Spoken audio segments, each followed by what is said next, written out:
Garber on the beaches of the Dominican Republic. Currently, the state has prohibited use with labor through to depots the garbage and food and loading for the volunteer. Everything that is to be invested will be paid for by the public sector. The idea is to clean the coastal areas of the España province. For this last year's student will use students from other schools in the Espaillat province will join this course with adult representatives and teachers and units for the same course.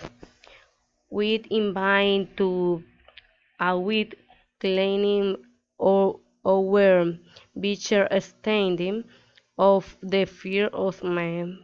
Okay, guys, bye bye.